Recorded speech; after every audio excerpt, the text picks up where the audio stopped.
So guys welcome back to another video of the Indian car. और आज हम लोग बात करने वाले हैं मेरे हैरियर XZ 2019 को 60,000 किलोमीटर चलाने तक के खर्चे के बारे में। सो इस वक्त ये कार लगभग 65,000 किलोमीटर के आसपास चल चुकी है। सो आज तक मैंने इस कार को चलाने में कितना खर्चा करा है वो सब मैं आपको बताने वाला हूँ। सो अगर आप भी हैरियर लेने के लिए प्लान कर रही हो तो ये खर्चे से आपको बहुत अच्छा आइडिया लग जाएगा कि आपको कितना मेंटेनेंस कॉस्ट पड़ेगी इस कार की। सो मैंने अप्रैल 2019 में ली थी और लगभग 64,900 समथिंग इस वक्त तक चल चुकी है। और अब तक मैंने कितना खर्चा करा है सो उसकी पूरी लिस्ट मेरे पास है। सो आज मैं आपके साथ वो शेयर करूंगा। सो सबसे पहले बात करते हैं जो इस कार की फर्स्ट सर्विस होती है। सबसे पहले बता दूं कि इस कार की हर 7500 किलोमीटर बाद माइनर सर्विस और हर 15,000 किलोमीटर बाद मेजर सर्विस होती है। सो सबसे पहले बात कर लेते हैं फर्स्ट सर्विस की, जो कि 2500 किलोमीटर पे हुई थी, जिसमें इन्होंने एयर फिल्टर क्लीन करा था और कार को करा था वॉश। उसमें मेरे लगे थे 0 रुपीज़। फिर 7500 किलोमीटर बाद जबकि सेम चीज़ें हुई थी तब भी मेरे लगे थे 0 चीज़। 7500 किलोमीटर में आपको कहेंगे कि आप व्हील रोटेशन करा लो, जिसके लगभग ये 1000-1500 रुपये ले लेते हैं, बट मेरे को ज़रूरत नहीं लगी तो मैंने नहीं कराई। वैसे उसकी ज़रूरत होती भी नहीं है। इसके बाद मेरी 15,000 किलोमीटर की सर्विस हुई थी। सो ये पहली सर्विस थी जिसमें मेरा एक्चुअल कॉस्ट लगी थी, जिसमें इंजन ऑयल चेंज हुआ था, डीजल फिल्टर चेंज हुआ था और जो भी जितने भी होते कूलेंट डाला था, अपडेट हुई थी, टॉपअप हुई थी चीज़ें, ब्रेक ऑयल टॉपअप हुआ था, सब कुछ हुआ था। उसमें मेरे 8500 रुपीज़ लगे थे। इसमें एक चीज़ है कि मेरे को जो कॉस्ट नहीं पे करनी पड़ी थी वो थी लेबर चार्ज। ऑल्दो इन्होंने लेबर चार्ज लगाया था बिल में, बट मैंने वो हटवा दिया था क्योंकि इसके मैनुअल में लिखा है कि 3 सर्विसेज फ्री हैं। सो ये थर्ड सर्विस थी, पर ये आपको बहुत ध्यान रखना पड़ेगा क्योंकि आपको कोशिश करेंगे कि आपसे ये लेबर चार्ज ले लें। उसके बाद मेरी जो सर्विस हुई थी इस कार की वो हुई थी 22,000 किलोमीटर पे, जिसमें लगभग मेरे को 3,000 रुपये की कॉस्ट आई थी। अब इसमें जो कि है ये माइनर सर्विस थी और ये लगभग 22,500 किलोमीटर पे होती है। मैंने 22,000 पे ही करा ली थी। सो इसमें लगभग मेरे लगे थे 3,000 रुपये, जिसमें से 2,200 रुपये तो इनका था बेसिक चार्ज, जो कि आप कह सकते हो लेबर चार्ज। इसमें वॉशिंग की कॉस्ट इंक्लूड होती है। बाकी 700-800 रुपये का इन्होंने गाड़ी में काम करा था। बट क्या होता है कि वारंटी मेंटेन करनी था, आपको ये कराना भी ज़रूरी होता है। बट ये बात ठीक है क्योंकि 15,000 किलोमीटर बाद सर्विस होती है। सो वही आपको एवरेज पड़ जाती है, हर 10,000 किलोमीटर बाद सर्विस हो तो 15,000 और 7,500 किलोमीटर के बाद भी वही एवरेज आपको मोटा मोटा आ जाएगी। सो मेरी जो 30,000 किलोमीटर पर सर्विस हुई थी वो हुई थी लगभग 15,000 रुपये के आसपास। सो ये फर्स्ट मेजर सर्विस थी जो कि एक पेड सर्विस थी और यहाँ पे कुछ भी फ्री नहीं था। A to Z हर चीज़ के मैंने पैसे दिए थे। इसमें इन्होंने मेरे को कहा था कि आप अपने ब्रेक पैड्स चेंज करा लो। मेरे ब्रेक पैड्स लेके मेरे को लग रहे थे कि 4-5,000 किलोमीटर और चलेंगे। सो मैंने लगभग 32,400 समथिंग किलोमीटर इसके ब्रेक पैड्स चेंज कराए थे, जो कि 8,000 रुपीज़ के लगे थे। इसके अलावा फिर इसकी सर्विस हुई थी 37,500 किलोमीटर बाद। इसमें भी सिर्फ इन्होंने जो बेसिक चेकअप होता है, कार का टॉपअप होती हैं चीज़ें और आपकी कार वॉश होती है, वही करा था, जिसमें मेरे 2,500 रुपीज़ का खर्चा हुआ था। कुछ भी एक्स्ट्रा काम नहीं हुआ था। फिर मेरी मेजर सर्विस हुई थी जो कि मेरे हिसाब से सबसे महंगी सर्विस थी, वो थी 45,000 किलोमीटर बाद, जिसमें 19,103 रुपये 19,103 रुपीज़ की कॉस्ट आई थी।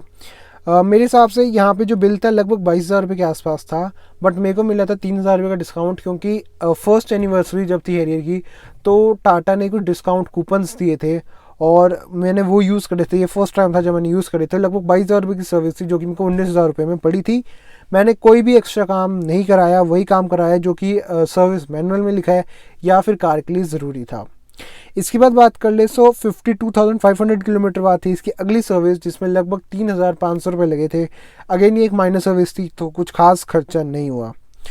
इसके बाद मेरी गाड़ी गई थी जो कि थी 5,000 किलोमीटर बाद, और यहाँ लगभग 6,100 रुपये का बिल बना था। और यहाँ पे मेरे कुछ वारंटी में पार्ट्स चेंज हुए थे। जो इसकी टेंशनर बेल्ट थी वो कर रही थी आवाज़ और वो हुई थी चेंज, और वो फ्री में चेंज हुई थी तो वारंटी के अंडर थी तो वो मेरा कोई पैसा नहीं लगा। वैसे 6,100 रुपीज़ का बिल था।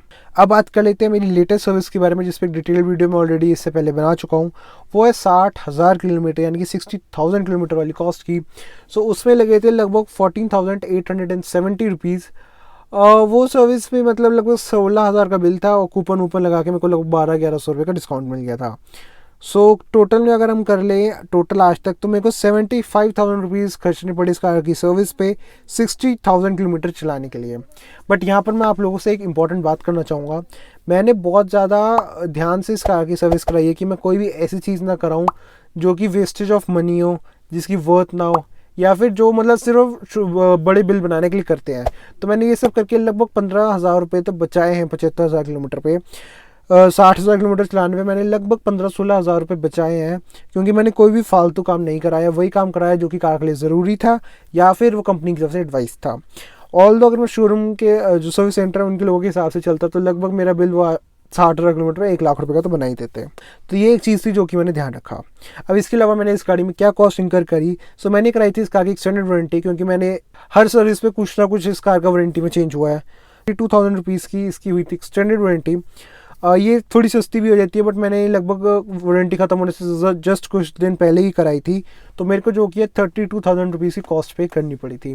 तो इसके अलावा मैंने इस गाड़ी पे जो कॉस्ट खर्ची है सो लगभग 70,000 से 80,000 रुपये तक के इस गाड़ी के पार्ट्स चेंज हुए हैं, जिससे मैंने पैसे नहीं खर्चे, बट लगभग जो भी वारंटी में आज तक इस गाड़ी में चेंज हुआ है उसकी कॉस्ट लगभग 70 से 80,000 रुपये थी। तो ये भी पैसे थे जो कि मैंने बचा लिए। अब बात कर लेते हैं अब कुछ खर्चे जो कि इस गाड़ी में पेंडिंग है, जो कि मेरे को इमीडिएटली करने हैं। सबसे पहले इस गाड़ी के ब्रेक पैड्स। सो 32,000 के बाद 64,000 किलोमीटर पे इसके ब्रेक पैड्स चेंज होने थे, और वो मैं अभी कराने लगा हूँ चेंज। लगभग 8,000 रुपये का उसका अलग से खर्चा है। उसके अलावा अगर हम बात करें सो अभी इस गाड़ी के टायर भी चेंज होने वाले हो गए हैं, और लगभग 9,000 रुपये के आसपास का एक टायर पड़ेगा। तो लगभग सब कुछ मिला के मान के चलो कि 35 से 40,000 रुपये का भी इस गाड़ी में टायर चेंज कराने का खर्चा है। सो ये टोटल खर्चा था जो कि आज तक मैंने इस कार में करा है। फिर से बताता हूँ, टोटल में जो आज तक सर्विस पे पैसा खर्चा है वो था 75,000 रुपीज़। लगभग 32,000 रुपीज़ मैंने एक्सटेंडेड वारंटी पे खर्चे हैं। लगभग 16,000 रुपये मैंने इसके ब्रेक पैड्स पे आज तक खर्चे हैं। 60,000 किलोमीटर तक चलाने की मैं बात कर रहा हूँ। 70 से 80,000 रुपये के इसके पार्ट्स वारंटी में चेंज हुए हैं, जिसका मैंने एक भी पैसा नहीं दिया। और ये लगभग 4 बार टोटल में वारंटी क्लेम हुई है, जिसमें 70 से 80,000 के पार्ट्स चेंज हुए हैं।